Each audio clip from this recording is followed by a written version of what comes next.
Sounds. Vozes que cantam, histórias que ensinam, do tambor à palavra, da memória à educação.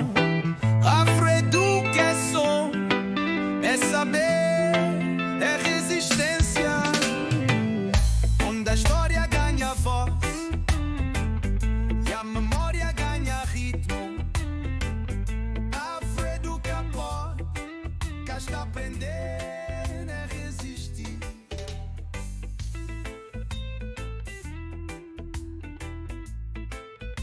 Afroeduca Podcast é uma extensão do canal Afroeduca Sounds. Aqui, transformamos histórias de resistência afro-brasileira em conhecimento vivo. Cada episódio é inspirado nas canções que se encontram no nosso canal, com reflexões, contexto histórico e caminhos pedagógicos. Porque aprender com música é lembrar com o coração. Bem-vindo ao Afroeduca Podcast. Olá! Hoje a gente vai mergulhar na história de Mãe Aninha, né?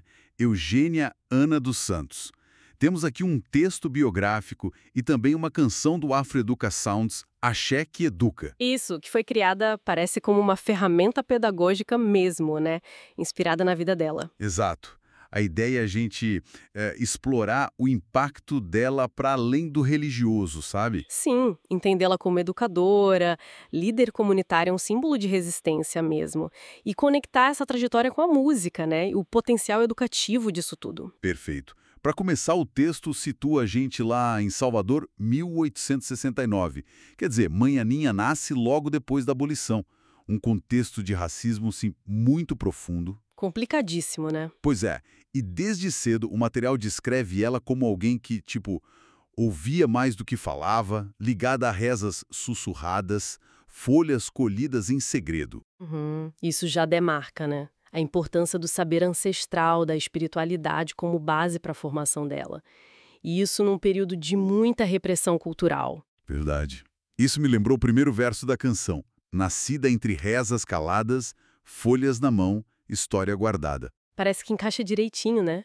Totalmente. O verso conecta essa ideia resistência muitas vezes feminina, né? E dialoga com essa necessidade que a gente vê, por exemplo, na BNCC, de discutir as formas de resistência negra. Faz sentido. Aí a formação dela se consolida no Gantóis, com Mãe Pulquéria. E depois, olha que marco, em 1910 ela funda o Ilê Axé Poafonjá, um dos terreiros mais importantes, né? Até hoje. Sim.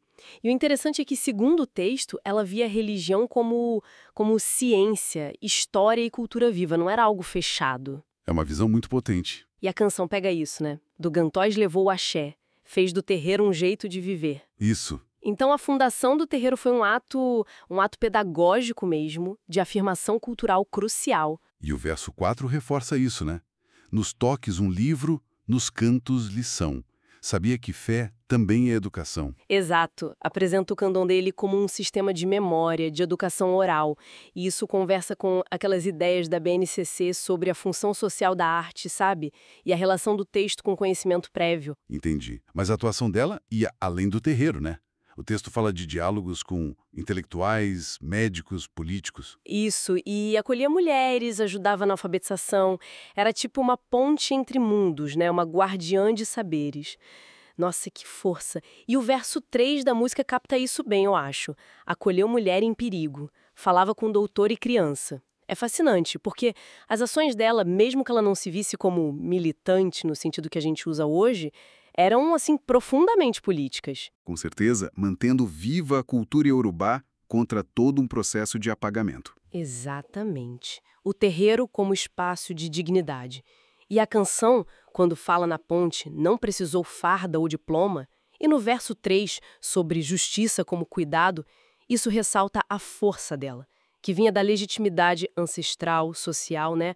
Não de um título. Verdade. Lembra a importância de reconhecer diferentes sujeitos históricos, né? E as várias formas de resistência cultural que a BNCC também aponta. Isso. E aí o refrão da música parece que amarra tudo isso de um jeito muito bonito. Axé que educa, palavra que cura, mãe do saber, mãe do chão, Aninha ergueu seu próprio ilê com o coração. Perfeito. O refrão traz o axé como essa força transformadora, né? Não só espiritual, mas educativa, curativa. O legado dela, que faleceu em 1938, É essa visão de futuro, onde a raiz ancestral, o conhecimento, a liberdade e a educação andam juntas. E o refrão final, então? Axé que ensina, axé que liberta. Mãe Aninha vive no tambor do Opô Afonjá.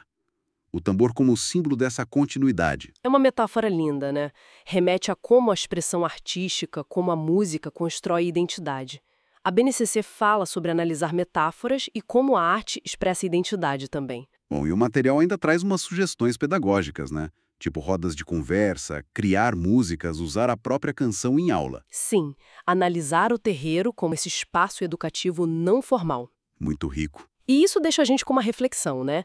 De que forma que reconhecer figuras como Mãe Aninha e entender o terreiro também como espaço educativo de resistência pode ampliar a nossa visão sobre o que é saber, comunidade e história aqui no Brasil hoje. Excelente ponto. Bom, fica o convite para continuar essa jornada conosco. Explorem outros episódios, outros conteúdos lá no Afroeduca Sounds e aqui no Afroeduca Podcast. Isso, e não deixem de se inscrever para não perder as próximas histórias, né? Até breve. São de encerramento do Afroeduca Sounds Podcast.